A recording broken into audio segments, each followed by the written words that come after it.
What is going on, my fellow zombie slayers? It is Nelly B here, and welcome back to a brand new Call of Duty Zombies video. Today we're going to be taking our first look at Black Ops Cold War Zombies, and I'm going to be doing my best to break down everything we got from the reveal. Without wasting any more time, let's get into it. We'll start out by addressing Treyarch's tweet thread for the reveal, which is linked right below that like button. The first thing that pops out is that this is the Dark Aether, taking place in a new chapter. Die Maschine.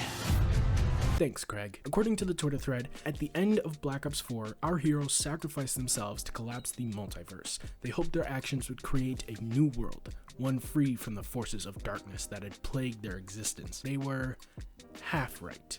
So, Richtofen died for nothing? According to Treyarch, I'm half right. So this is the Dark Aether, our new chapter, story, and adventure for the next year. This is very interesting to me. Craig also mentions in the trailer that some things don't stay dead. He could just be referring to the zombies aspect of all of this, or he could be referring to our 4 original characters, since they all did die at the end of Black Ops 4. They are the face of zombies, and Treyarch should know more than anyone else that when creating a zombie story that doesn't at least include our original characters, it kind of flops. I personally don't think we need our original characters, but it helps.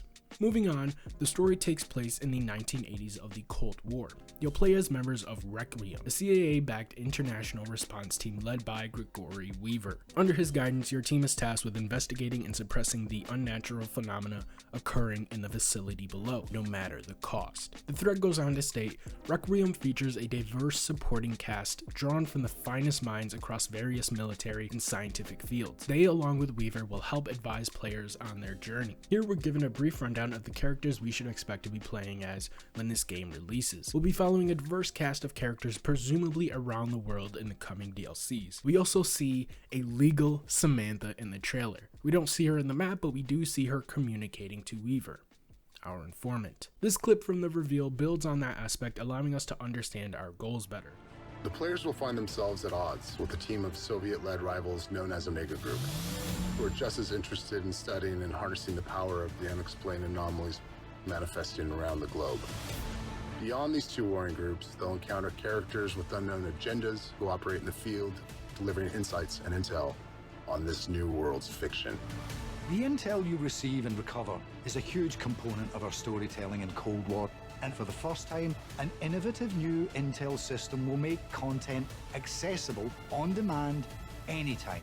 We'll be going from map to map collecting info on the goings-on of this universe, and along the way we'll be interacting with other characters as well as a group known as the Omega Group who seek the same knowledge, only their goals are much more sinister. In this clip they also mention a new intel system. Now the only thing that comes to mind when this is mentioned are the intel laptops and papers we have to find in the Black Ops and Black Ops 2 campaigns in order to fill out the story. I also get a Victus Easter egg vibe.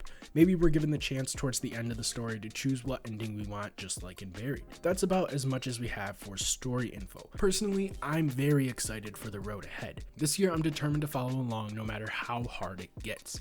I'm hoping this year the Easter eggs are a lot more accessible, meaning little to no Morse code or no use for external websites or anything like that, without having to go outside of the game for anything other than a guide. My biggest fear is that this game will up the ante on these Easter eggs and do basically exactly the opposite of what I'm hoping for. It seems as though this year they've stepped up their game with their puzzles and I was immediately uninterested.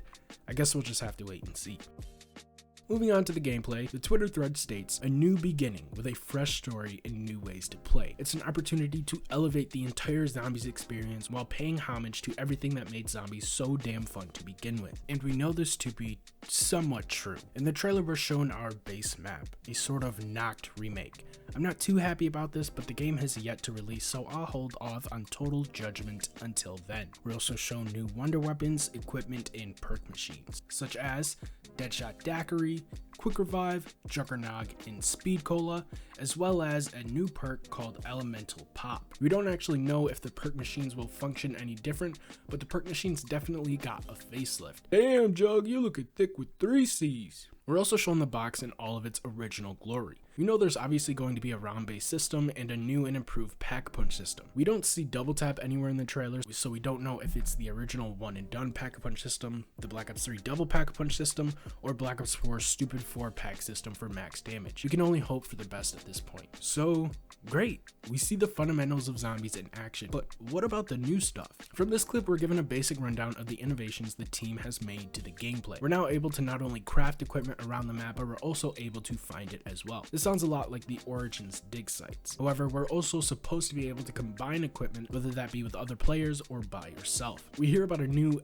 exfil system, which is basically how the game ends, I guess. They build upon this by giving us a chopper gunner? Okay, now this part was a little hard for me to understand. Do we unlock the chopper by completing an Easter egg, gathering enough intel? Do you die and get the chopper? I'm not exactly sure.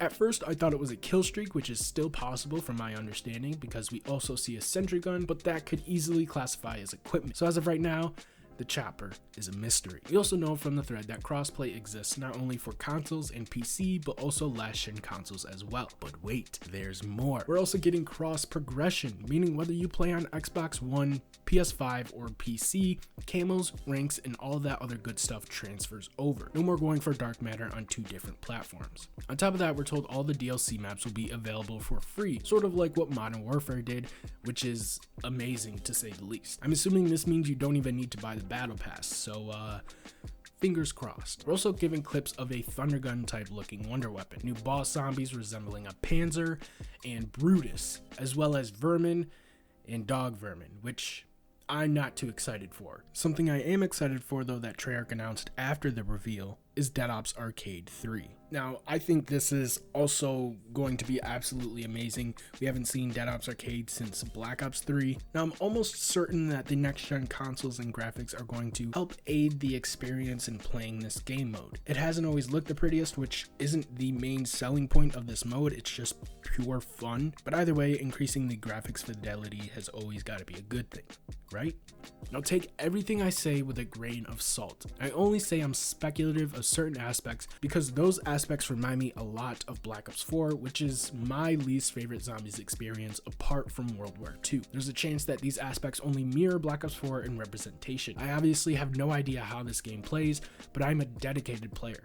I only mention these things because I care. I want to be able to enjoy the game just as everybody else wants to. I'm not here to shit on a game that hasn't already come out, and you shouldn't either. And that's about it. The story seems interesting enough, sort of a continuation from the old one. I don't doubt that we'll be seeing our OG characters later in the game's life cycle. Samantha does mention a Russian friend in the beginning of one of the trailers. Who knows? Maybe Nikolai. The gameplay as well seems innovative enough. We don't have any insight on the point system, the pack-a-punch system, or even the HUD, but again, I'm hopeful. It looks like Treyarch is still trying to innovate. It's plenty colorful, the new weapons, equipment, and possible kill streaks seem fun enough, but until we actually get our hands on the game, we won't know for sure. Again guys, links to all the trailers in the Treyarch Twitter thread right below that like button. And while you're down there, why don't you subscribe and hit the bell button for all of your Black Ops Cold War content needs. Anyways, that's going to be it for the video. I hope you guys are as excited as I am to play this game. Stay safe, stay kind, and peace.